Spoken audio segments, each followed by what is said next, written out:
Je disais que sur les tracts, je fais mettre la mondialisation à la lumière du véritable secret de Fatima. Mais lorsque je me suis mise à préparer ma conférence, je me suis rendu compte que j'aurais dû mettre le nouvel ordre mondial à la lumière du secret de Fatima.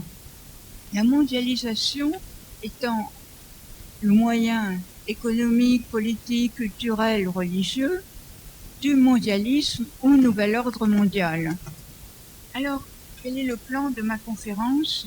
Donc, le nouvel ordre mondial à la lumière du véritable secret de Fatima. Tout d'abord, je montrerai les liens entre le nouvel ordre mondial et Fatima, la disparition des nations dans le mondialisme et le second secret de Fatima qui en parle. Deuxièmement, je montrerai les origines et le but du nouvel ordre mondial. Vous savez que les Anglais ou les Américains disent globalization, enfin j'ai pas un bon accent, mais c'est cela, hein, c'est la mondialisation qu'on appelle aussi mondialisme, qui à mon avis c'est mieux, c'est plus juste de l'appeler nouvel ordre mondial, la mondialisation étant un moyen. En troisième partie ou troisième paragraphe, comme vous préférez, je parlerai des pouvoirs mondialistes, des instances mondialistes, CFR, Bilderberg, Trilatéral, Bohemian Club, Skull and Bones. Ensuite, en quatrième partie, de l'apostasie, qui est le contenu du véritable secret de Fatima. Je montrerai pourquoi celui du Vatican est un faux et quel est le vrai secret, d'après toutes les informations que l'on possède, y compris sur Lucie elle-même. Et puis, la conclusion. Première partie, les liens entre le nouvel ordre mondial et Fatima. Alors, vous remarquerez que le nouvel ordre mondial, l'expression a commencé au moment de la guerre du Golfe, en 1990-1991.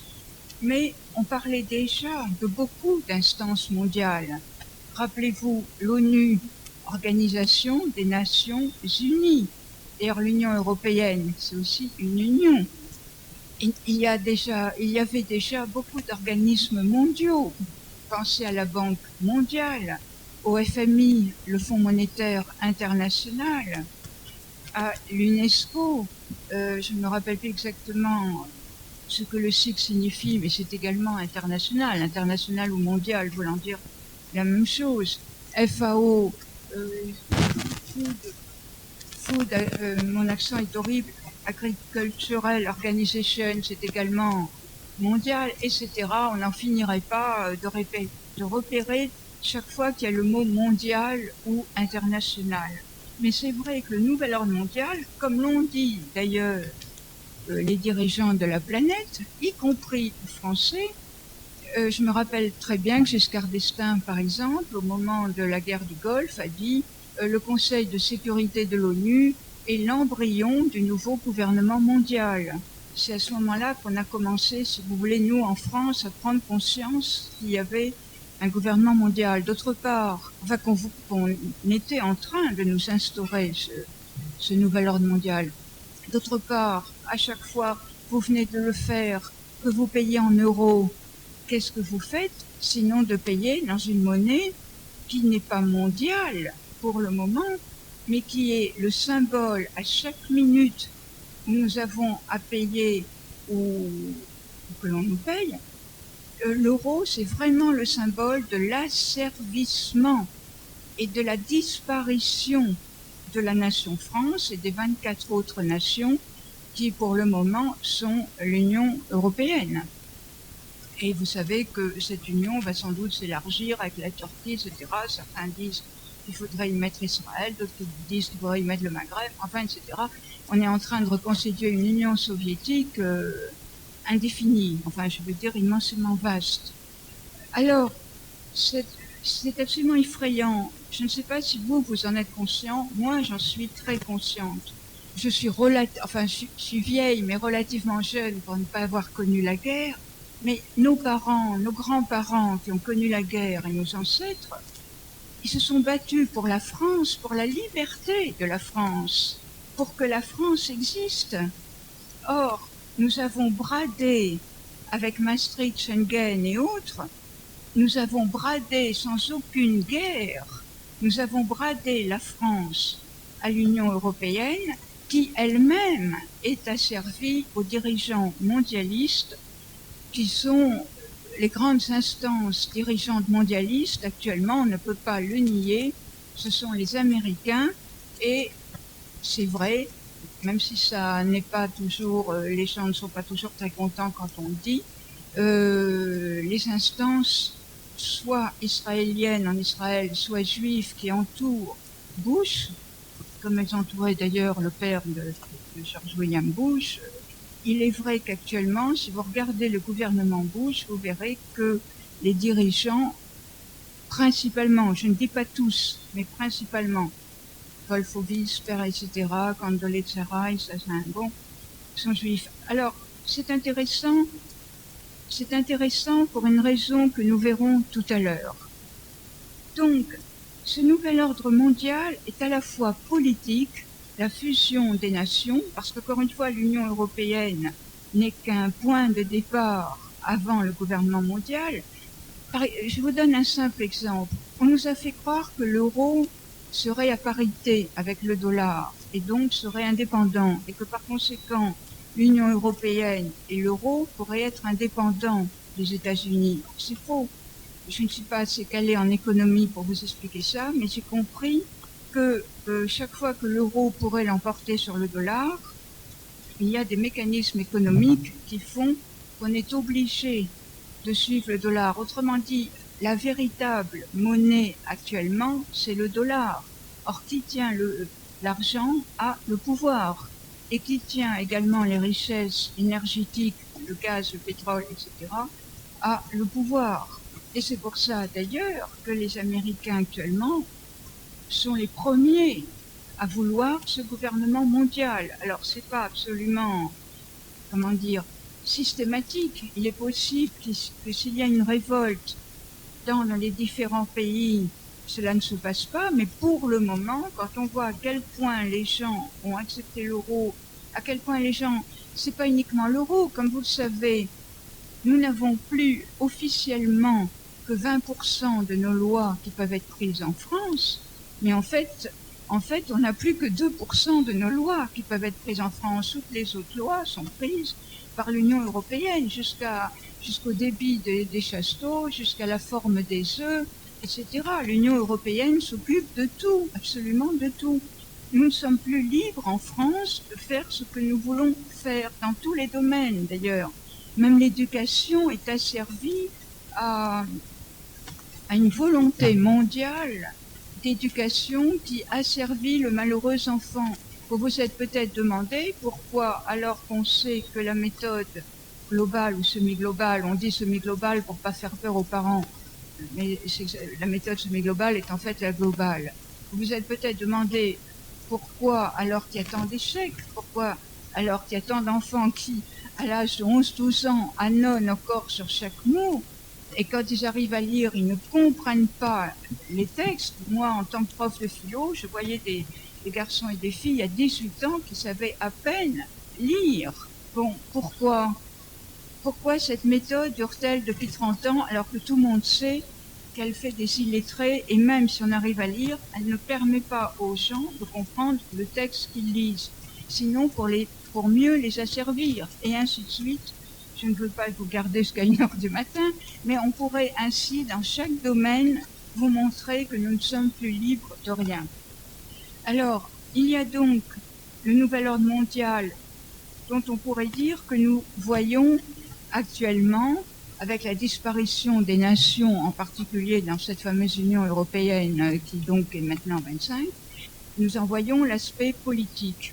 Mais à cette fusion des nations correspond également, cette fusion des nations qui cause leur disparition, correspond également la fusion des religions qui cause la disparition de la vraie religion, c'est-à-dire, je pense pour la plupart d'entre vous, et en tout cas pour moi, la vraie religion étant la religion chrétienne, seule religion, si vous avez remarqué, seule religion tellement extraordinaire que Dieu lui-même s'est fait homme, et s'est fait homme de telle sorte qu'il a été l'esclave des hommes, puisqu'il a eu une mort d'esclave.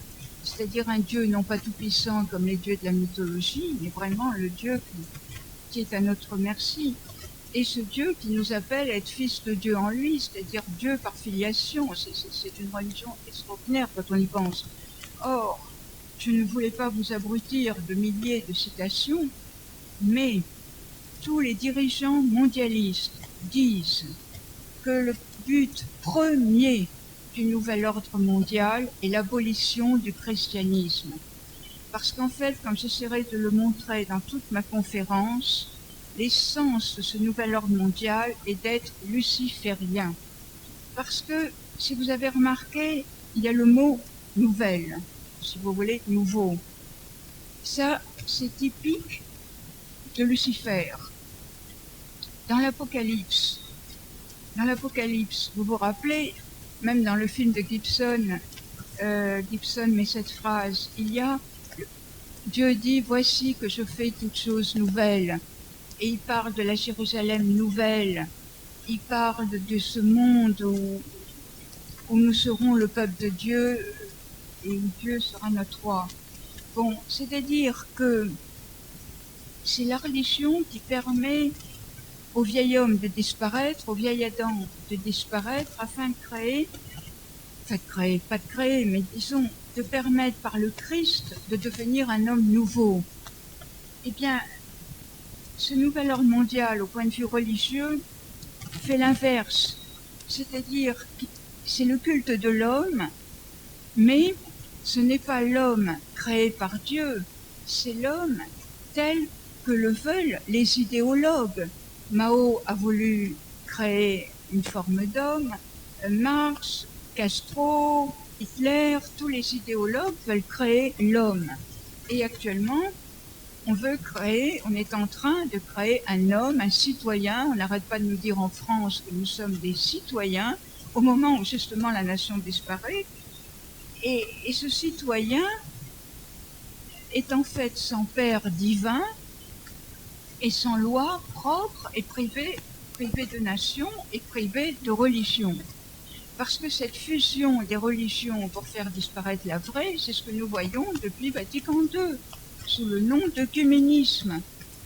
Et Jean Guiton, que j'ai bien connu, Jean Guiton, qui était le premier auditeur laïque à parler dans un concile, m'a dit, dès le premier jour du concile, j'ai compris que l'Église catholique avait disparu et que s'était substituée à elle une Église œcuménique. Et en fait, vous remarquerez que également, l'Église actuelle a adopté également cette expression de nouveau.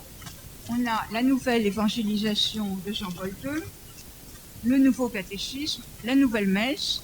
Si vous remarquez, la nouvelle messe en latin, c'est Novus Ordo Missae, N-O-M, exactement comme nouvel ordre mondial. On a une véritable nouvelle Église. Et il est évident qu'à partir du moment où on veut faire une nouvelle Église, un nouvel homme et une nouvelle terre où tous les hommes seraient rassemblés dans un unique gouvernement, à quoi arrive-t-on? À une dictature mondiale.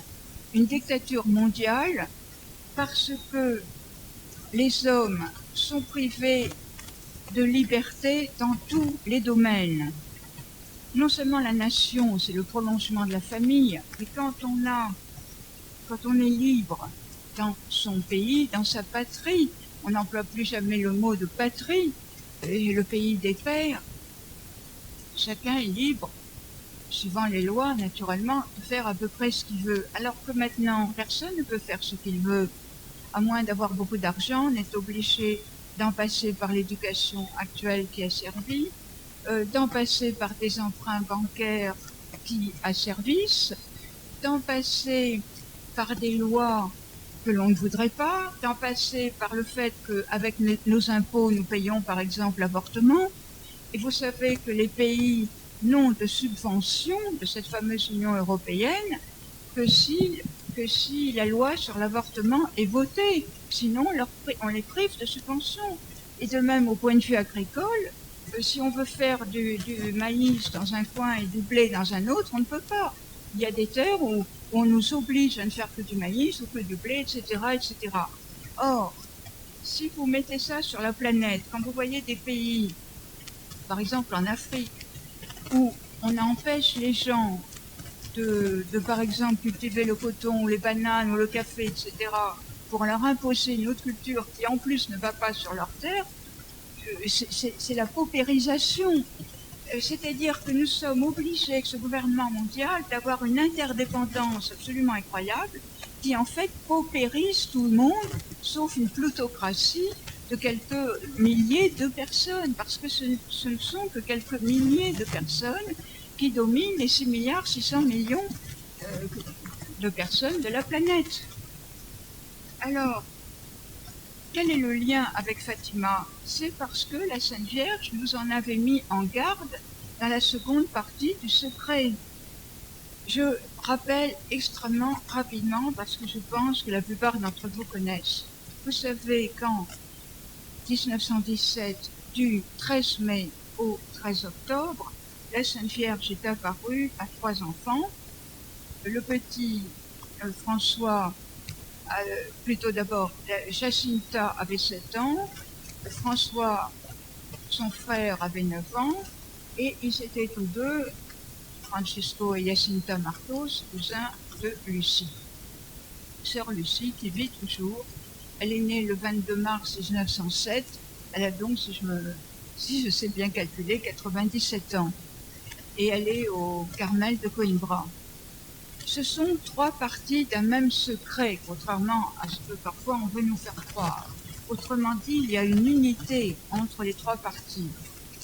Et qu'est-ce que la première partie du secret? C'est la vision de l'enfer, qui a effrayé les enfants, il y a quoi? Et la Sainte Vierge leur a dit, vous avez vu l'enfer où vont les âmes des pauvres pécheurs. Pour les sauver, je viendrai demander la dévotion à mon cœur immaculé. Autrement dit, quel est le remède à cette dictature mondiale, qui n'est pas uniquement une dictature d'ordre politique, ce qui serait déjà grave, parce qu'encore une fois, nos parents, grands-parents, etc., sont morts pour la liberté de la France. Mais c'est que nous sommes opprimés jusque dans notre âme par la nouvelle Église, la nouvelle religion, le communisme, etc. Eh bien, donc, quel est le remède? C'est la dévotion au cœur immaculé de Marie, j'espère y revenir un tout petit peu vers la fin, qui naturellement ne se sépare pas du Sacré-Cœur, parce que Dieu veut que les 2 dévotions, celle à son Fils, la dévotion au Sacré-Cœur quand il est apparu à Sainte Marguerite, Marie à la coque au XVIIIe siècle, et celle au cœur immaculé de Marie, soient complémentaires, parce qu'on ne sépare pas le Fils de sa mère. Bon. Alors, quelle est la seconde partie du secret? Donc, la première partie, c'est juste la vision de l'enfer. La seconde partie du secret, celle-ci. Et vous allez voir, c'est qu'elle nous annonce ce que nous voyons actuellement, la disparition des nations. La Sainte Vierge dit, si l'on fait ce que je vais vous dire, beaucoup d'âmes se sauveront et on aura la paix. La véritable paix. Parce que je ne sais pas si vous vous rappelez, dans la Bible, il est dit, c'est au moment où tout le monde fera paix, paix, qu'il y aura la guerre. Mais véritablement une guerre telle qu'on ne l'a jamais vue, que les 2 précédentes guerres paraîtront gentilles, si on peut dire, en comparaison. Donc, là, c'est la paix que donne Dieu, c'est pas la paix des cimetières, c'est pas la paix à coups de canon, c'est pas la paix par la dictature. Donc, si l'on fait ce que je vais vous dire, beaucoup d'âmes se sauveront et l'on aura la paix. Bon, alors, je relis la seconde partie du secret. Parfois, les gens disent premier secret, deuxième secret, mais en fait, encore une fois, ce sont seulement 3 parties. Si l'on fait ce que je vais vous dire, beaucoup d'âmes se sauveront et l'on aura la paix. La guerre va finir. Rappelez-vous que nous étions en 1917. La guerre va finir. Mais si l'on ne cesse d'offenser Dieu, sous le règne de Pie XI, en commencera une autre pire. Quand vous verrez une nuit éclairée par une lumière inconnue, sachez que c'est le grand signe que Dieu vous donne, qu'il va punir le monde de ses crimes par le moyen de la guerre, de la famine et des persécutions contre l'Église et le Saint-Père. Pour empêcher cela, je viendrai demander la consécration de la Russie à mon cœur immaculé et la communion réparatrice des premiers samedis du mois. Si l'on écoute mes demandes, la Russie se convertira et l'on aura la paix. Sinon, elle répandra ses erreurs à travers le monde, provoquant des guerres et des persécutions contre l'Église. Les bons seront martyrisés, le Saint-Père aura beaucoup à souffrir, plusieurs nations seront anéanties. Plusieurs nations seront anéanties, qu'est-ce que c'est sinon cette disparition des nations dans le gouvernement mondial? Alors vous avez pu remarquer qu'elle dit, donc si l'on fait ce que je vais vous dire, c'est-à-dire prière, pénitence, consécration de la Russie au cœur immaculé de Marie par le pape en union avec les évêques, ce qu'aucun pape n'a fait, celui qui s'en est rapproché le plus c'est Pie XII, mais sans employer le mot Russie et sans union avec les évêques. Jean-Paul II n'a fait comme Paul VI, que consacrer le monde, mais pas la Russie. Elle dit, la Sainte Vierge dit, sous le règne de Pie XI, on commencera une autre pire, c'est-à-dire la guerre de 39-45. Alors les gens peuvent se dire, mais en 39, c'était Pie XII. Pourquoi la Sainte Vierge dit-elle Pie XI? Parce que la Sainte Vierge sait mieux que les historiens quand a commencé la guerre. En fait, la guerre a commencé je crois que c'était mars 38, au moment de... Mais les historiens qui sont ici, ou les gens qui ont bien appris leur histoire, ce que je n'ai pas assez fait en classe, pourront me dire exactement le mois. Mais en tout cas, en 38, ça a été, il me semble en mars, mais vous me direz si je me trompe, ça a été l'Anschluss, c'est-à-dire l'occupation par l'Allemagne de l'Autriche, et c'est l'Anschluss qui a été le point de départ de la guerre, en fait. L'annexion de... Ah, mars 38, c'est bien ça, je l'avais noté. L'annexion de l'Autriche par l'Allemagne. D'autre part, quand elle parle d'une lumière inconnue, il faut savoir qu'en effet, le 26 janvier 1938, même les savants disent que, bon, c'était pas vraiment une lumière boréale, c'était ce qui se rapprocherait le plus d'une lumière boréale, mais c'était une lumière vraiment inconnue qu'aucun savant n'avait jamais pu voir ni étudier. Donc ça a été le signe, c'est le grand signe que Dieu vous donne, qui va punir le monde de ses crimes, etc. Pour empêcher cela, je viendrai demander la consécration de la Russie à mon cœur immaculé et la communion réparatrice des premiers samedis du mois.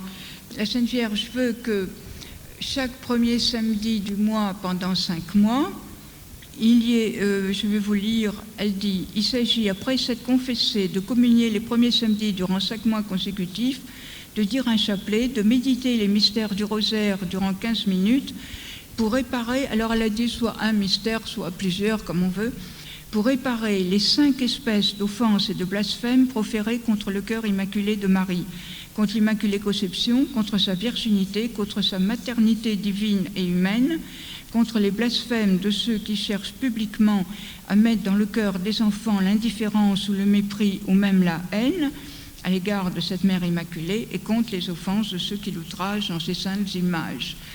L'avant-dernier numéro de Monde et Vie, où j'écris, je ne sais pas si vous l'avez vu, j'ai parlé de Marie, du livre Marie de Duquesne, qui est totalement hérétique contre la Sainte Vierge, parce qu'il ne croit pas en sa virginité, il croit que c'est une mère de famille nombreuse, il démolit tout, quoi, c'est bien simple. Alors, la première partie du secret concernait, disons, le salut, notre salut éternel, puisque la Sainte Vierge montrait l'enfer afin de prier pour qu'il y ait le moins possible de pécheurs qui y aillent, et nous en premier, naturellement, de nous convertir et de nous sanctifier afin de ne pas aller en enfer, et surtout parce que Dieu mérite d'être aimé. Mais la seconde partie du secret concerne le salut des nations, donc par cette consécration de la Russie par le pape, et ce que tout le monde peut faire individuellement, cette dévotion réparatrice les 5 premiers samedis du mois. Et la troisième partie du secret, comme nous le verrons, concerne le salut de la foi dans l'Église. et donc le salut de l'Église elle-même. Alors, naturellement, l'Église est sainte, c'est évident. Et les ports de l'enfer ne prévaudront pas jusqu'au bout contre l'Église, comme l'a dit le Christ. Il a dit jusqu'au bout. On oublie souvent cette continuation de la phrase. Mais le Christ a dit qu'il y aurait l'apostasie, a dit qu'il y aurait l'antéchrist. Saint Paul, dans l'Épître aux Thessaloniciens, a dit qu'il faudra, avant que vienne le règne glorieux du Christ, il faudra d'abord qu'il y ait l'apostasie et l'antéchrist. Or, l'apostasie, qu'est-ce que c'est? Sinon la négation de la foi par les plus hautes autorités de l'Église. Et la Sainte Vierge nous mettait donc en garde contre cette apostasie, qui est donc le reniement des autorités, ou du moins de certaines autorités dans l'Église et de l'Église. Mais naturellement, ça ne touche pas à la sainteté même de l'Église.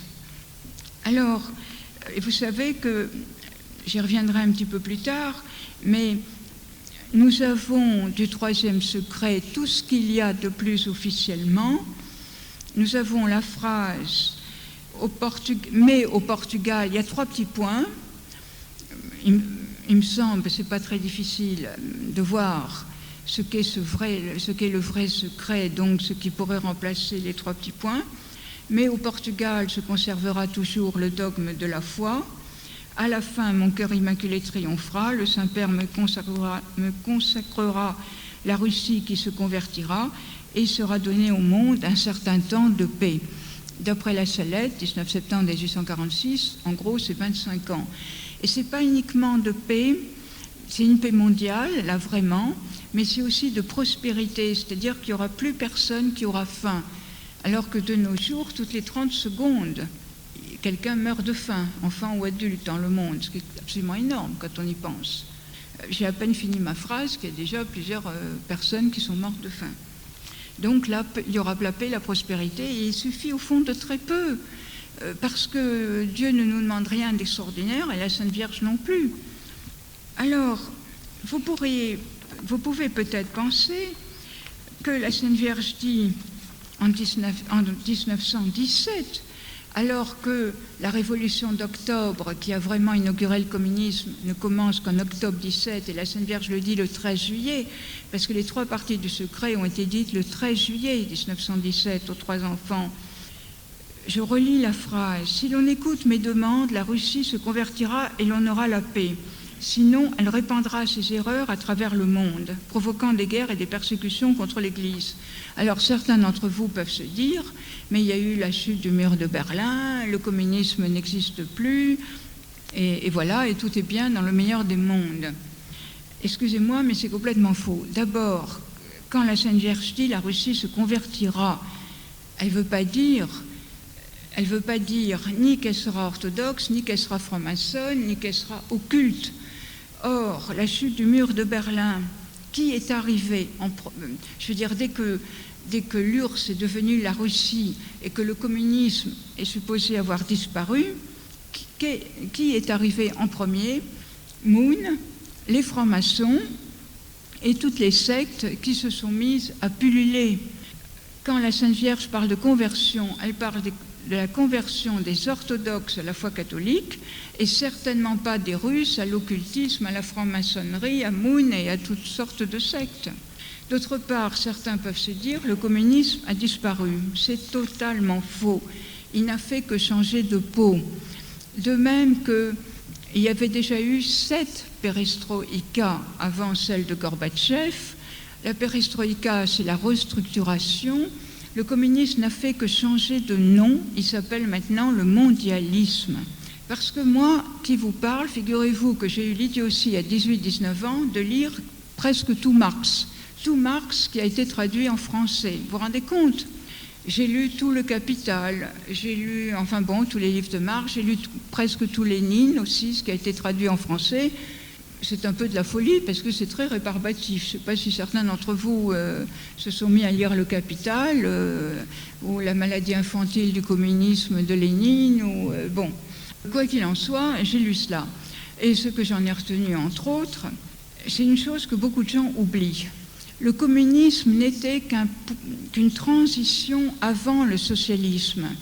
Le communisme, comme vous le savez tous, se caractérise par la lutte des classes, afin d'instaurer une société sans classe. Bon, on s'est aperçu d'ailleurs, pendant les 70 ans du communisme triomphant, que comme toujours, il y avait une plutocratie, c'est-à-dire des riches, très peu de riches, mais très riches, et puis le reste qui était complètement pauvre. Bon, donc, le communisme était supposé être une seule classe, après la lutte des classes. Et donc, il fallait tuer les koulaks. On oublie toujours qu'il y a eu 8 millions d'Ukrainiens qui sont morts et 7 à 8 millions de koulaks, de paysans russes qui sont morts parce qu'on les considérait comme bourgeois. Pourquoi? Parce que les paysans tiennent à la terre, parce qu'un paysan, c'est quelqu'un qui a du bon sens, qui connaît le sens de la patrie. Il fallait donc les éliminer. Exactement comme on a éliminé, en France, on ne s'est pas mis à tuer les paysans, mais je veux dire qu'il y a cette même perspective de réduire le plus possible la véritable paysannerie, parce que c'est dans la paysannerie qu'il y a vraiment, si vous voulez, que c'est là que le sens de la patrie est souvent le plus fort, parce que c'est vraiment la terre. Rappelez-vous les Alsaciens, par exemple, ou les Lorrains, etc., s'il fallait reprendre l'Alsace et la Lorraine, c'est vraiment à cause de la terre. Bon, donc, actuellement, nous en sommes à la phase triomphante du communisme, qui est le socialisme mondialiste. Parce que qu'est-ce que le socialisme? C'est la lutte des nations entre elles pour la disparition des nations afin d'instaurer ce que Marx appelait la dictature d'État, la dictature mondiale sur tous les États. Il n'y aurait plus qu'un seul État mondial. Eh bien, c'est exactement ce que nous allons voir. Je dis nous allons voir parce qu'à mon avis, nous en sommes très très proches. L'Union européenne se fait à une vitesse folle et le gouvernement mondial s'instaure à une vitesse folle également. Et d'ailleurs, Bush lui-même a dit que s'il fallait aller encore plus vite pour l'instauration du nouvel ordre mondial, eh bien, non seulement il continuerait la guerre en Irak, mais il ferait d'autres guerres partout, parce qu'effectivement, c'est par la guerre, quand il n'y a pas d'autre moyen, qu'on instaure ce nouvel ordre mondial. Et relisez les journaux, non seulement de l'an dernier, quand il y a eu l'invasion américaine en Irak, mais ceux de 90-91, on vous parle tous, à l'époque c'était Bush père, ils vous parlaient tous que c'était le moyen de faire la guerre en Irak, était le moyen d'instaurer le nouvel ordre mondial, on vous le dit. Sauf que normalement il devait y avoir aussi une solution pour Israël et la Palestine, et il semble que la solution qui va se faire n'est peut-être pas, ne plaira ni aux Palestiniens ni aux Israéliens. Donc, le communisme n'a fait que changer de nom, ça s'appelle le mondialisme. Exactement, d'ailleurs, c'est ce qu'il a préparé depuis 1917. Donc, on est en train de nous instaurer une dictature mondiale sur les nations et les individus, comme le communisme a été une dictature sur les nations et l'est encore dans certains pays, Cuba, la Corée du Nord, la Chine, etc. Gorbatchev, l'auteur de la perestroïka, qui était supposé donc, avec d'ailleurs Jean-Paul II, avoir permis la chute du communisme. Mais c'est se moquer du monde, et j'emploie un mot correct parce que j'en aurais eu un autre. Qu'est-ce que Gorbatchev a écrit dans son gros livre sur la perestroïka? Dans ce travail de perestroïka, de restructuration, pour justement le nouvel ordre mondial. D'abord, il a dit la perestroïka est une façon de finlandiser l'Occident, c'est-à-dire de le communiser en douceur. Et ensuite, dans l'édition hongroise de la perestroïka, parce que pour la France, on avait mis une autre jaquette, sur la jaquette qui entourait le livre était écrit « Dans ce travail et nos préoccupations, nous sommes motivés par les idéaux, les nobles efforts et les buts de Lénine. » Lénine, à qui on doit tant de massacres. Vous savez qu'en tout, absolument en tout, entre Lénine, Mao, Staline, Khrouchtchev, etc., l'Asie, l'Union soviétique, l'Afrique, où il y a eu beaucoup de pays communistes, on en est au moins à 200 millions de morts dus au communisme. les gens qui avaient écrit ce livre, je n'arrive pas à me rappeler leur nom maintenant, ils ont parlé de 87 millions de morts. Ils ont dit eux-mêmes que s'ils ont dit que les communistes avaient causé 87 millions de morts, c'était pour qu'on ne connaisse pas les vrais chiffres. Oui, il s'appelait Bourgeois ou un nom comme ça, je ne me rappelle plus. Courtois. Donc Gorbatchev écrit: nous sommes animés par les idéaux, les nobles efforts et les buts de Lénine qui mobilisèrent il y a 7 décennies les travailleurs de la Russie pour construire le nouveau monde heureux du socialisme. Le communisme n'est qu'une transition vers le socialisme, c'est-à-dire encore une fois la dictature mondiale. La perestroïka est la continuation de la révolution d'octobre. Je ne sais pas si ça ne vous rappelle pas quelque chose. Je ne me rappelle plus quel cardinal a dit que Vatican II, c'était la révolution d'octobre, ce qui n'est pas faux. Peut-être que le père pourra nous dire quel est ce cardinal. C'est le père Congar, oui, il est devenu cardinal, mais il ne l'était pas à Vatican II. Bon, et quant à Lénine, il a dit « La dictature révolutionnaire du prolétariat est le pouvoir gagné, maintenu par la violence, pouvoir qui n'est restreint par aucune loi. » Bon, j'en arrive à mon deuxième paragraphe, les origines et le but du nouvel ordre mondial. Donc, je vous disais que ce nouvel ordre mondial est en fait luciférien, et au fond, quel est son but, sinon que nous adorions Lucifer. Et c'est pour ça que les guerres actuelles sont faites pour faire se détruire les fidèles des 3 religions monothéistes. Je peux vous lire dès maintenant une lettre de Paik à Mazzini qui le dit. Si je retrouve cette feuille. Bon, je la retrouverai peut-être tout à l'heure. Alors, tout commença, ce nouvel ordre mondial a été planifié depuis longtemps. Tout commença le 1er mai 1776, où un groupe appelé les Illuminati, les Illuminés, fut fondé par Adam Weishaupt. Les Illuminés, ça veut dire les porteurs de lumière, du nom de Lucifer, lux, la lumière, Ferro, je porte Lucifer qui porte la lumière et qui a dit à Dieu non serviam. Et puis mon patron, Saint Michel, qui a dit mais qui est comme Dieu, etc. Mais les deux tiers des anges ont suivi Lucifer. Donc cet Adam Weishaupt, c'est curieux symboliquement. Bon, il était catholique, mais il a apostasié en faveur de la religion juive, et il s'appelait Adam. Or, encore une fois, c'est à partir des Illuminati, des Illuminés de Bavière, que s'est construite la franc-maçonnerie, etc. Et c'est donc à partir de là que s'est fondé ce culte du nouvel homme, ce culte de l'homme, qui remplace le culte de Dieu, où l'homme adore Dieu. Et c'est assez curieux qu'il s'appelle Adam, alors que le Christ est le vrai nouvel Adam. Donc, cet Adam Weishaupt était employé chez les Rothschild, et les Rothschild, qui étaient les plus grands financiers de l'époque, lui ont dit qu'il fallait donner une précision et une forme à un gouvernement mondial, que les Juifs, justement, voulaient préparer. Et pour cela, il fallait d'abord détruire les rois. Et en premier, il fallait détruire la royauté en France, ce qui fut fait en 1793 avec l'assassinat de Louis XVI. Pourquoi fallait-il d'abord s'attaquer à la royauté en France? Parce que c'est une royauté de droit divin, et Louis XVI savait très bien ce qu'il attendait, parce que le jour de son sacre, il était écrit sur les murs de Paris, il était écrit « Sacré roi aujourd'hui, de droit divin, massacré demain ».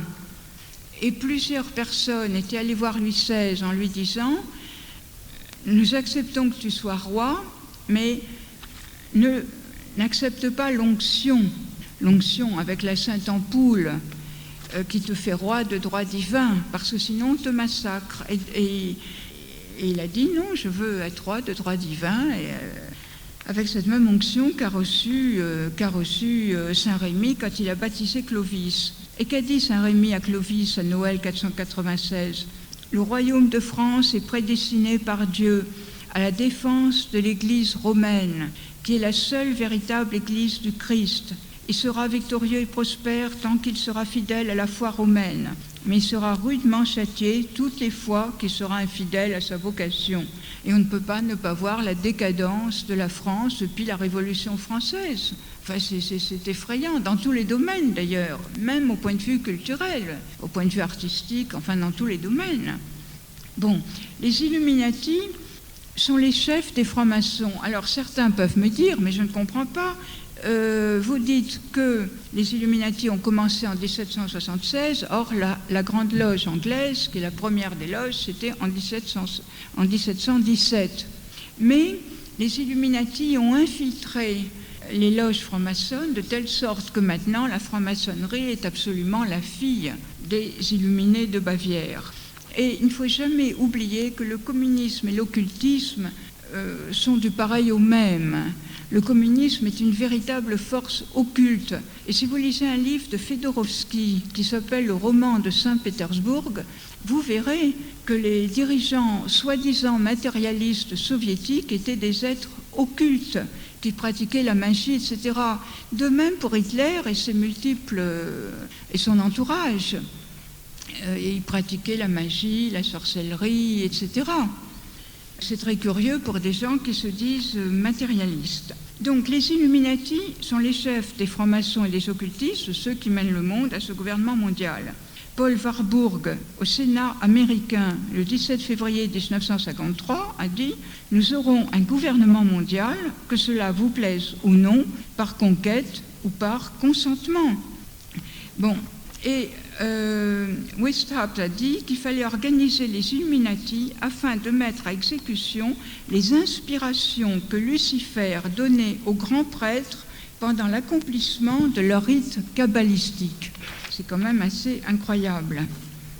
Bon, et la Grande Loge nationale française, qui a été fondée en France en 1721 et le Grand Orient en 1772, sont eux-mêmes naturellement les enfants de ces Illuminati. Alors il faut savoir que de même, aussi curieux que ça puisse vous paraître, que le communisme et le capitalisme ne sont pas deux choses distinctes, mais sont seulement deux variantes d'une même réalité, ainsi d'ailleurs que le nazisme, qui n'était qu'un moyen de faire diversion pour que le communisme puisse s'étendre, parce que quand on chasse, mettons, excusez-moi cet exemple, mais si on va chasser un lièvre, pendant ce temps on ne chassera pas un cerf, il fallait, pour ne pas chasser le communisme qui allait s'étendre sur une grande partie de la planète, créer un dérivatif sur lequel toutes les forces viendraient s'opposer, qui fut le nazisme. Mais comme vous le savez sans doute, Hitler a été financé par les banques allemandes et surtout par les banques américaines et par des banques juives américaines. Pour cela, il faut lire mon confrère Pierre de Villemarais, qui a écrit 2 livres particulièrement intéressants qui s'appellent « Les sources financières du nazisme » et « Les sources financières du communisme ». Et il faut lire aussi un livre de Deirdre Manifold. Deirdre, ça s'écrit D-E-I-R-D-R-E, Manifold, M-A-N-I-F-O-L-D, qui s'appelle « Le nouvel ordre du monde ». Là, il y a un chapitre sur Rakowski, où on voit comment Rakowski a eu la vie sauve en demandant à Staline de s'allier avec l'Allemagne afin justement de permettre ce nouvel ordre mondial. J'essaierai d'expliquer un petit peu mieux tout à l'heure. Mais, excusez-moi l'exemple un peu trivial, mais souvent on croit que 2 choses sont contraires alors qu'en fait c'est un peu comme Peck et Homo qui sont dans la même boîte simplement avec quelques petites variantes. Eh bien, le communisme et le capitalisme, au fond, ils sont régis par les mêmes puissances financières. Ce sont les puissances financières qui mènent le monde. Et la Chine, par exemple, actuellement, on n'arrête pas de nous dire qu'elle a une sorte de marché qui est capitaliste. Et pourtant, elle est restée communiste. Ce n'est pas du tout, hélas, incompatible. Et le capitalisme dans lequel nous sommes actuellement ressemble fort à un socialisme. Enfin, moi, c'est ce qui me semble. La droite et la gauche en France ne sont en rien séparées. Elles ont toujours, enfin depuis pas mal de temps, au moins depuis la guerre de 40, fait le même, exactement les mêmes lois, et du pareil au même. Chirac a été même beaucoup plus loin, sans doute, dans la socialisation que ne l'aurait peut-être été Jospin. De toute façon, qui se dise droite ou gauche, c'est du pareil au même. Donc, je vous ai dit que je voulais vous parler de cette lettre de Pike à Mazzini. Pike, c'était un luciférien qui a fondé le palladisme et qui était le poulain, si on peut dire, de Mazzini, qui était, vous savez, le révolutionnaire italien qui a fait chasser Pie IX de ses États et qui a fait que le Vatican a perdu ses États. Et Pike a écrit une lettre en 1871 qui expliquait absolument tout. Il disait, donc Pike et Mazzini, rappelez-vous que non seulement ils étaient francs-maçons au 33e degré, mais lucifériens. Il disait, nous sommes en train, en 1871, de préparer 3 guerres mondiales. La première guerre mondiale, ils en avaient donné la date, 14-18, nous éliminerons la famille du tsar et nous permettrons au communisme de se constituer afin d'utiliser le communisme pour détruire les autres gouvernements et affaiblir les religions. C'est exactement ce que la Sainte Vierge nous disait dans le second secret de Fatima.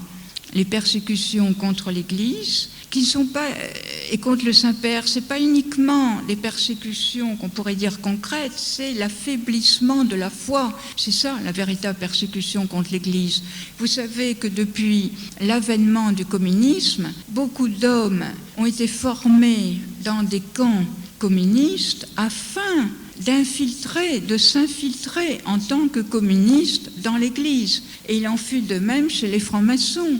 Vous avez beaucoup d'hommes à qui on a dit qu'ils devaient être prêtres, évêques et si possible encore plus haut, parmi les francs-maçons comme parmi les communistes, afin d'infiltrer l'Église. C'est ainsi d'ailleurs qu'on retrouve une Église totalement affaiblie, qui a perdu en partie, heureusement pas totalement, mais en partie, le sens de Dieu, le sens du sacré, et pour qui tout est social. Or, ce fait de tout axer sur le social, ils se mettent à parler du chômage, des immigrés, etc., ça a été voulu justement par les francs-maçons. Ils ont dit, quand vous lisez les livres de Pierre Virion, enfin tous les livres sur cette subversion de l'Église, vous vous apercevez que tout ce qui se passe dans l'Église actuellement a été planifié.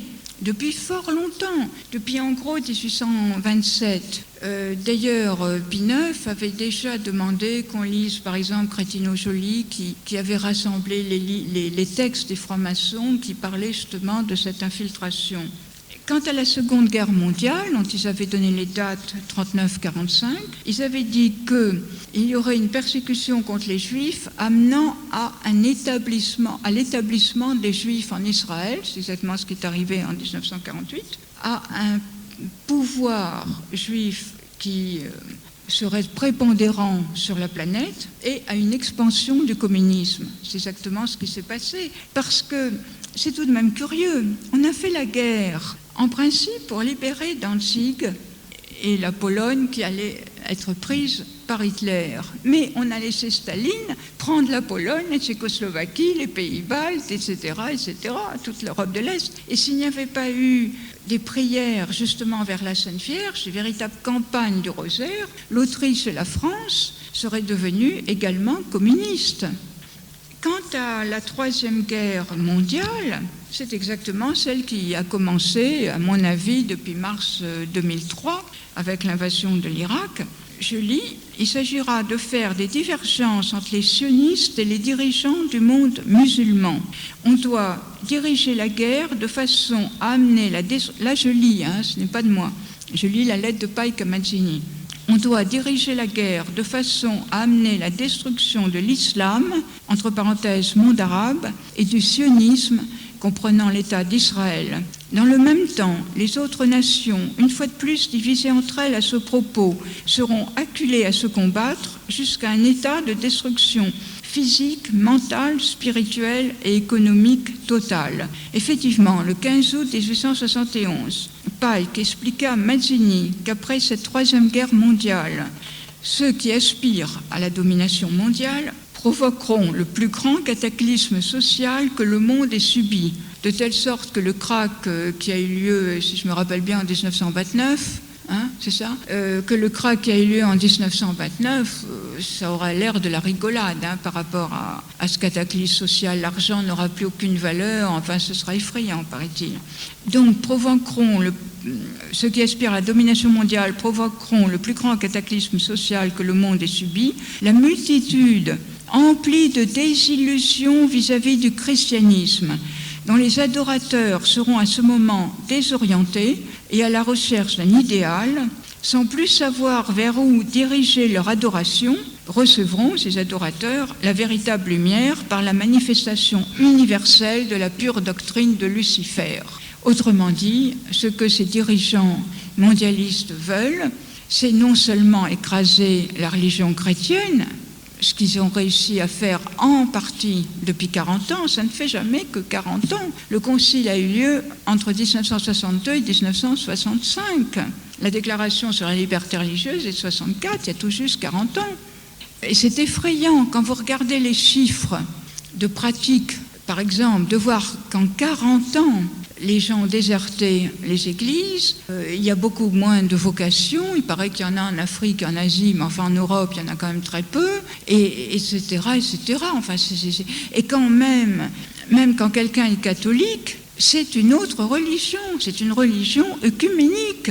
Sur de très nombreux points, si quelqu'un qui a gardé la foi traditionnelle interroge quelqu'un qui est à la fois conciliaire ou post-conciliaire, comme dirait Jean-Paul II, que ce soit sur la messe, que ce soit sur la Sainte Vierge, que ce soit sur les anges, sur le péché originel, sur la rédemption, sur l'incarnation, sur la résurrection, sur quasiment tout,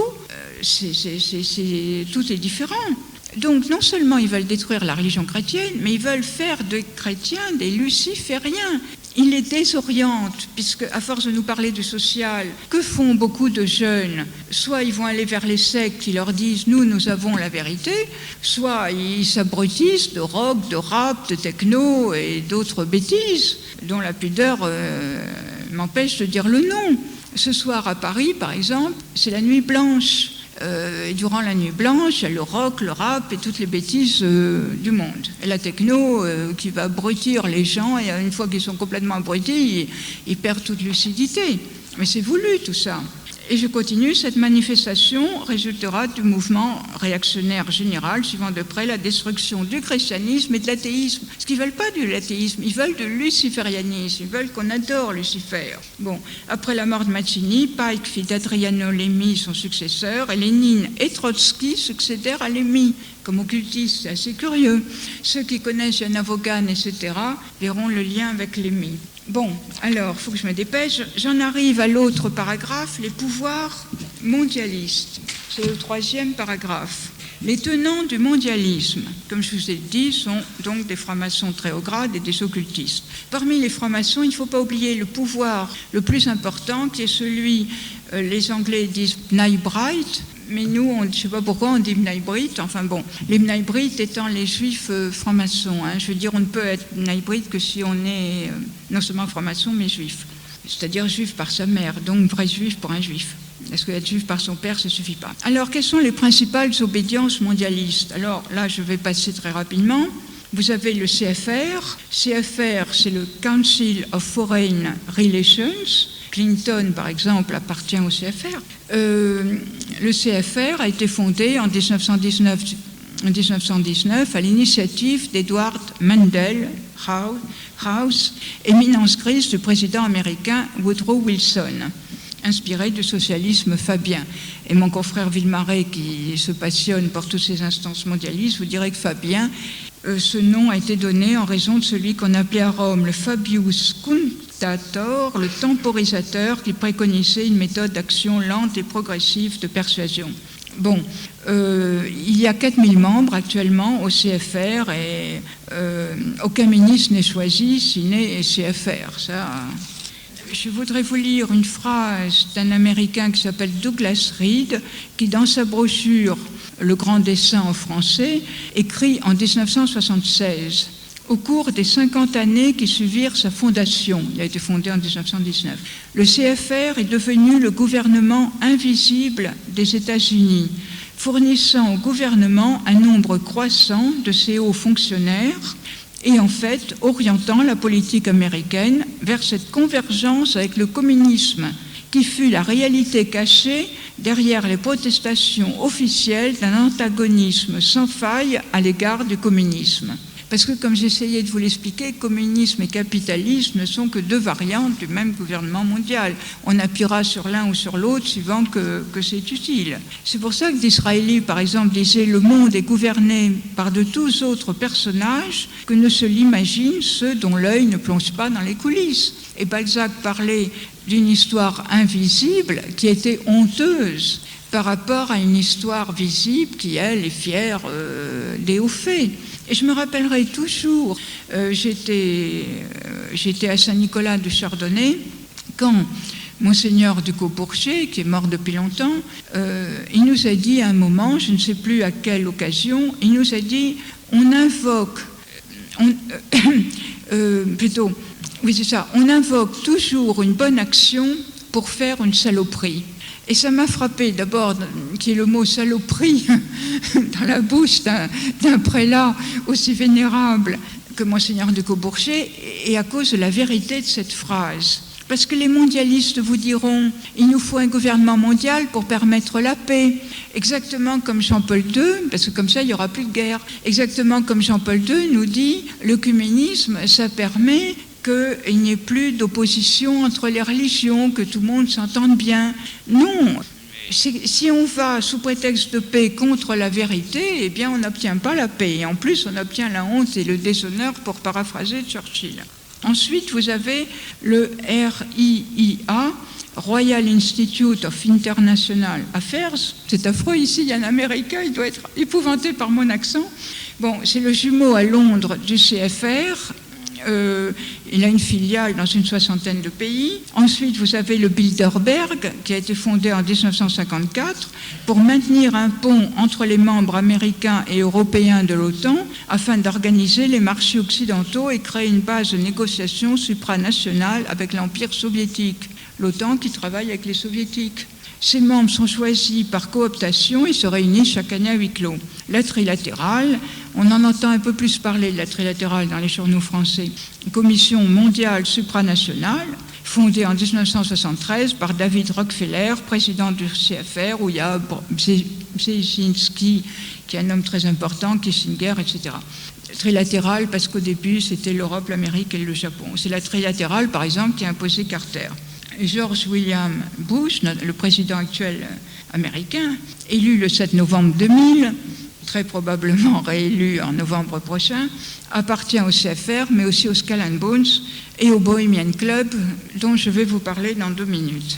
Et à la trilatérale appartient aussi son vice-président Dick Cheney, qui est à la fois membre du CFR, la trilatérale du Bilderberg. Bon, George Bush, c'est-à-dire le père, était à la fois du CFR, la trilatérale. Beaucoup sont du Skull and Bones, beaucoup sont dans plusieurs, un peu comme certains francs-maçons en France, sont à la fois au Grand Orient, à la Grande Loge nationale française. Ils sont dans différents groupes. Alors, Non, d'abord, je vais vous parler des Skull and Bones. Je vous parle par hiérarchie. Vous avez d'abord, disons, pour dominer le monde, à la base, on pourrait dire qu'il y a donc la trilatérale, le Bilderberg, CFR, etc. Ensuite, vous avez les Skull and Bones, et plus haut, vous avez le Bohemian Club. Les Skull and Bones sont également appelés l'ordre de Yale. Pourquoi ? Parce que ça a été cet ordre s'est fondé, si on peut dire, à l'université de Yale, fondée par un homme qui s'appelait Elihu Yale. Elihu aussi un prénom juif. Bon, ça a été fondé en 1718. D'ailleurs, ce qui est curieux, c'est que ce Yale était au point de départ de ce qui sera la CIA, et il n'y a eu personne, enfin aucun dirigeant de la CIA qui n'ait fait partie des Skull and Bones et de Yale, qui est une sorte d'ENA, mais d'ENA superpuissant, si on peut dire. Alors, Skull and Bones. Skull en anglais, c'est S-K-U-2-L, ça veut dire le crâne ou la tête de mort. Et Bones, les os. Les ossements, si vous préférez. Pourquoi ? Parce que les francs-maçons, vous savez que quand on entre, avant d'être initié dans un cabinet de francs-maçons, il y a un squelette, ils doivent contempler le squelette, ils sont dans un cercueil, etc. Bon, il y a toute une espèce de rite de funéraire macabre, bizarre. Bon, et ces Skull and Bones sont extrêmement influents. Or, ça s'appelait, enfin je veux dire la salle où ils se réunissaient avait l'air en effet très macabre parce que les murs étaient tendus de velours noir, ils l'appelaient la tombe. Bon, enfin, je vous passe les détails parce qu'il faut aller vite. Et au-dessus, il y a donc le Bohemian Club, appelé également Bohemian Grove. Le Bohemian Club a été fondé en 1872. Il y a un très bon article, enfin très beau, sur le Bohemian Club de mon ami et confrère Emmanuel Ratier dans Faits et Documents du 15 février 2002, numéro 126, que vous pourrez lui demander. Faits et Documents, l'adresse, donc Emmanuel Ratier, R-A-T-I-E-R, l'adresse boîte postale 254 09 75 424 Paris CEDEX 09. Il y a aussi des choses sur les Skull and Bones dans son bulletin. Donc le Bohemian Club a été fondé en 1872, 2500 membres, dont George Bush, George William Bush, Ronald Reagan, William Casey, patron de la CIA, Colin Powell, secrétaire d'État, Dick Cheney, ministre de la Défense, etc. Un cinquième de ses membres dirige les 1000 premières sociétés mondiales. Et il représente le quart de la fortune privée des États-Unis. Quand vous pensez qu'un cinquième des membres dirige les 1000 premières sociétés mondiales, vous comprenez qui sont les dirigeants. Encore une fois, les dirigeants sont ceux qui ont l'argent et qui tiennent les matières premières. Et pour le moment, ce sont les Américains qui tiennent les matières premières, c'est-à-dire le pétrole et le gaz, et qui font tout pour ça d'ailleurs. Et ils ont raison en un sens, je veux dire. Quand on a un pouvoir, on le veut absolu, on le veut total, c'est ainsi. Bon, il y a 3 Français qui sont au Bohemian Club. Valéry Giscard d'Estaing. Alors, ça ne devrait pas vous étonner, puisque, comme vous le savez sans doute, Valéry Giscard d'Estaing est le principal rédacteur de la Constitution européenne. 3 € dans les librairies ou les kiosques. Je me la suis achetée, mais je n'ai pas encore eu le courage de la lire. Mais à mon avis, lisez-la. Lisez-la parce que c'est quand même important. Pas uniquement parce qu'éventuellement on nous demandera si on veut la cautionner ou pas, mais parce que vous verrez à quel point cette Constitution européenne est mondialiste en fait et nous prive de toute liberté. D'ailleurs, Valéry Giscard d'Estaing lui-même dit que la Constitution européenne rendra caduques les constitutions nationales, la Constitution française et toutes les autres. Au moins, il a le courage de le dire. Autre Français, Jean-François Poncet, qui fut son ministre, et Michel Rocard. Pourquoi Michel Rocard? Ça a l'air bizarre, mais rappelez-vous, quand il a été ministre de l'Agriculture en 1989, c'est lui qui a fait supprimer les barrières douanières en Europe. Et de ce fait a permis, là encore, le point de départ de ce nouvel ordre mondial. Bon, j'aurais eu beaucoup à vous dire, mais il faut abréger. J'en arrive à mon 4e paragraphe, qui est l'apostasie, le contenu du 3e secret, mais avant de connaître le vrai secret, essayons de voir pourquoi celui du Vatican est un faux. Parce que, comme vous le savez sans doute, en l'an 2000, au mois de juin, c'est-à-dire qu'il y a d'abord eu le 13 mai 2000, au moment de la béatification des 2 cousins de Sœur Lucie, Jacinta et Francesco, le cardinal Sodano qui a lu une sorte de paraphrase de ce qui était supposé être le secret. Et puis au mois de juin, si je me souviens bien, le 21 juin, mais enfin j'ai ça dans mes papiers si vous voulez connaître la date exacte, on nous a donné le texte. Bon, et beaucoup de journalistes, enfin vraiment beaucoup de journalistes ont dit mais c'est un faux, c'est pas possible, et vous verrez pourquoi. Ce sont en fait les catholiques les plus dévots qui n'ont pas osé dire que c'était un faux, mais enfin, vous verrez, je vais vous le lire. Si quelqu'un y comprend quelque chose, je lui donne une tablette de chocolat. Alors, pourquoi est-ce que le Vatican a fait un faux secret? Tout simplement parce qu'il ne voulait pas, enfin Jean-Paul II ne voulait pas qu'on l'embête avec le vrai. Il y a ce malheureux père Gruner qui a été frappé de suspens, je crois que c'était en 2001, par Jean-Paul II, parce que le père Gruner, qui est canadien, je crois, s'obstinait à dire que ce secret était un faux. Mais il avait bien raison. J'essaierai d'expliquer pourquoi. Donc, Jean-Paul II a fait écrire, sans doute par l'évêque de Leiria Fatima, l'évêque actuel, qui s'appelle Monseigneur de Souza, un faux secret afin qu'on ne l'importune plus, parce qu'on lui disait tout le temps, mais quand allez-vous nous donner le véritable secret? Puisque je vous rappelle que la Sainte Vierge avait dit, il faut que ce secret soit rendu public au plus tard en 1960, parce qu'alors il sera plus clair, mas claro, on le comprendra mieux.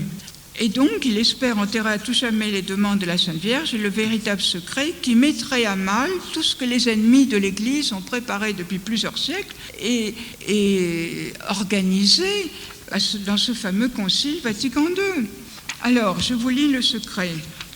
Alors, on nous dit que c'est le 3 janvier 1944 que sœur Lucie a écrit ceci. C'est la meilleure des traductions que j'ai pu trouver, celle du père Delestre, qui est le prêtre qui à l'époque était le prêtre de la fraternité Saint-Pédis, qui à l'époque était prieur à Fatima. Donc la soi-disant Sainte Vierge, enfin on nous fait croire que c'est la Sainte Vierge. Donc après les deux parties que j'ai déjà exposées, enfin non, là c'est sœur Lucie qui parle. Après les deux parties que j'ai déjà exposées, mais les deux parties que donnait la Sainte Vierge du secret, nous avons vu sur le côté gauche de Notre-Dame, un peu plus en hauteur, un ange avec une épée de feu dans la main gauche. En scintillant, elle émettait des flammes qui, semblait-il, allaient incendier le monde. Mais elle s'éteignait au contact de l'éclat lumineux que de la main droite Notre-Dame envoyait à leur rencontre. L'ange indiqua la terre avec sa main droite, dit d'une voix forte, pénitence, pénitence, pénitence. Bon, si la Sainte Vierge n'était venue que pour nous dire pénitence, ça ressemblerait à toutes les autres apparitions. Il n'y a pas besoin d'en faire un secret. Dans chaque apparition, elle nous dit de faire pénitence. En parenthèse, elle ne nous demande pas d'être... qu'on nous cloue, qu'on s'affame...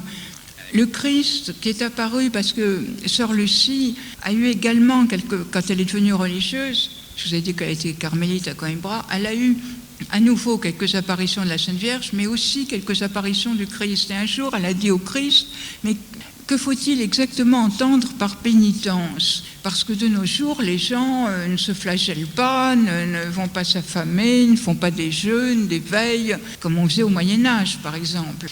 Et le Christ lui a répondu, la pénitence que je veux pour ce monde-ci, c'est l'accomplissement le plus parfait possible du devoir d'État. Ce n'est déjà pas si facile, l'accomplissement le plus parfait possible du devoir d'État. Pour un époux, d'être le plus gentil et attentif possible à sa femme, de l'écouter même quand sa femme lui répète 40 fois la même chose.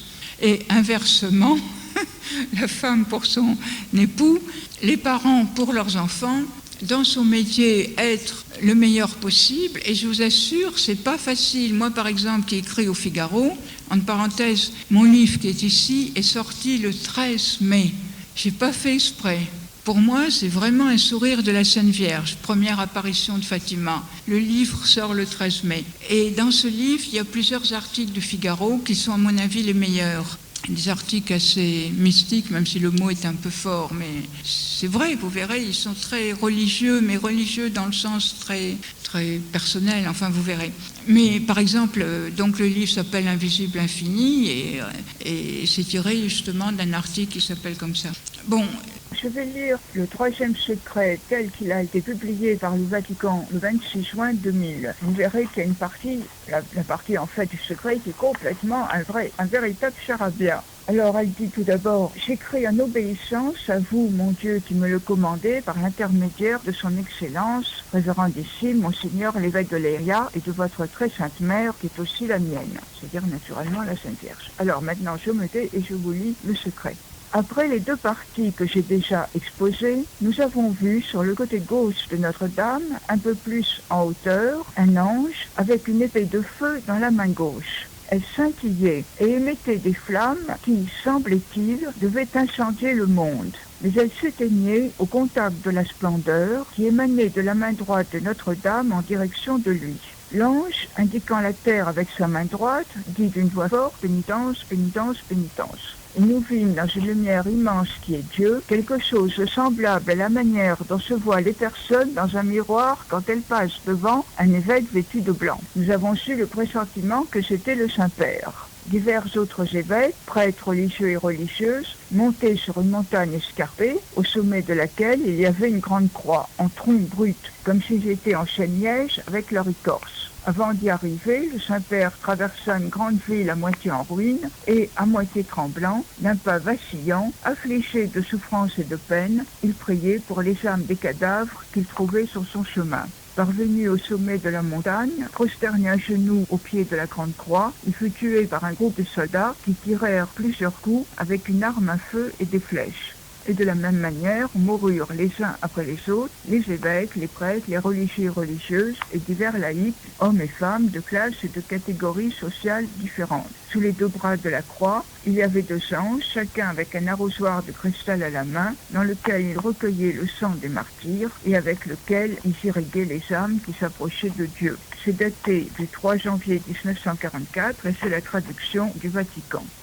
Alors, vous remarquerez que le début du texte et la fin du texte sont assez poétiques, très bien écrits, et le milieu, qui est supposé être le secret, c'est du charabia incompréhensible.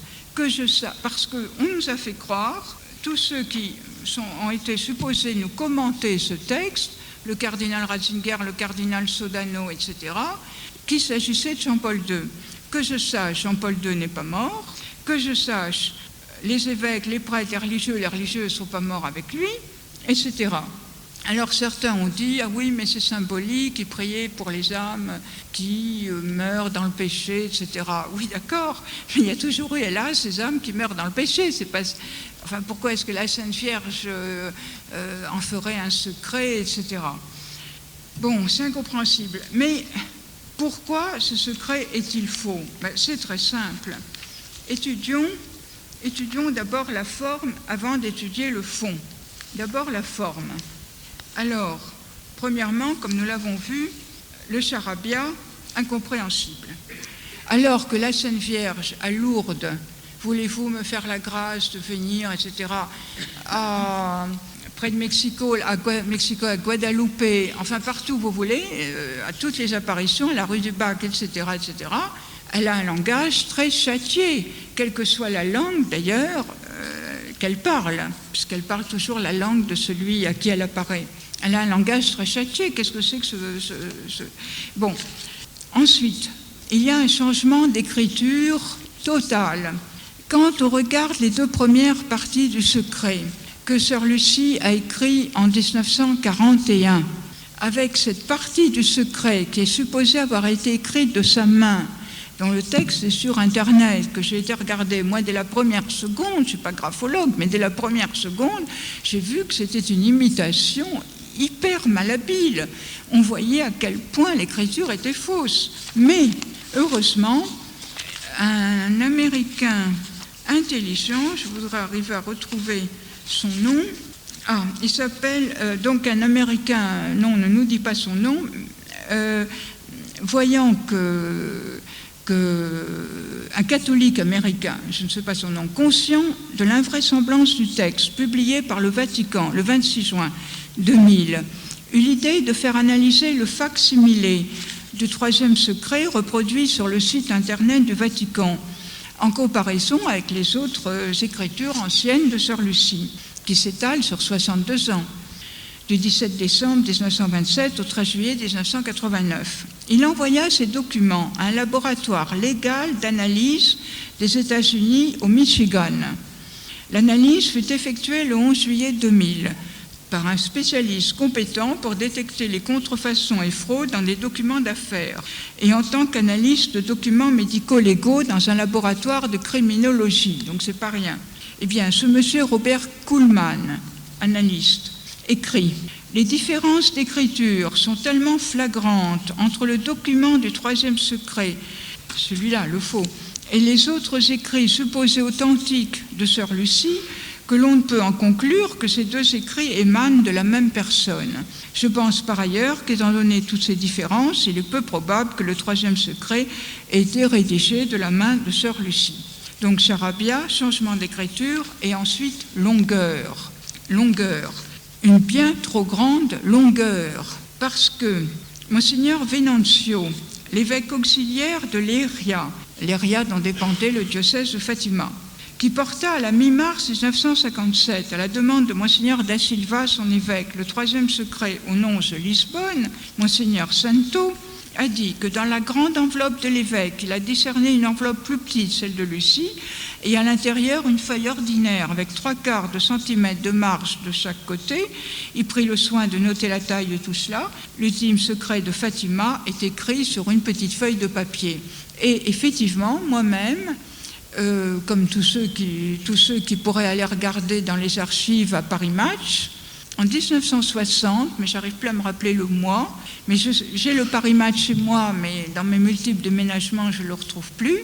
En 1960, heureusement je l'avais gardé, beaucoup de gens croyaient que Jean XXIII allait révéler le secret, puisque la Sainte Vierge avait dit il faut que ce secret soit rendu public au plus tard, c'est-à-dire de 44 au moment où elle l'a écrit, où Sœur Lucie l'a écrit, à 60. Il faut que ce secret soit rendu public au plus tard en 60. Donc beaucoup de gens se sont dit Jean XXIII va le révéler le 13 mai 60. Le Paris Match, je crois, date du 20 mai.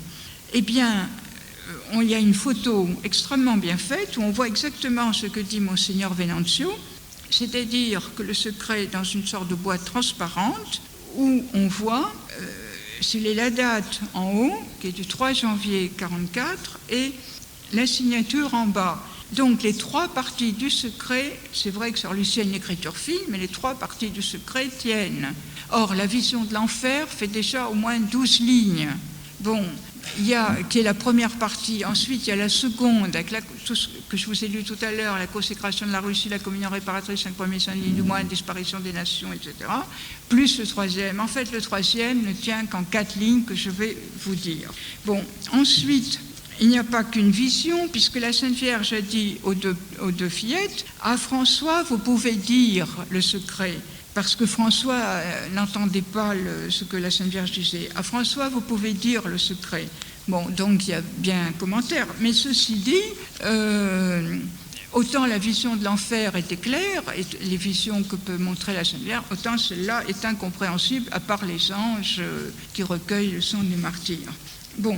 D'autre part, la phrase essentielle, tellement essentielle que Sœur Lucie a dit qu'en écrivant cette phrase, elle avait de quelque façon fait connaître le secret, au Portugal se conservera toujours le dogme de la foi, a été omis dans ce troisième secret et ne se trouve que dans la note 7 qui suit le commentaire du cardinal Ratzinger. C'est bien pour cacher cela.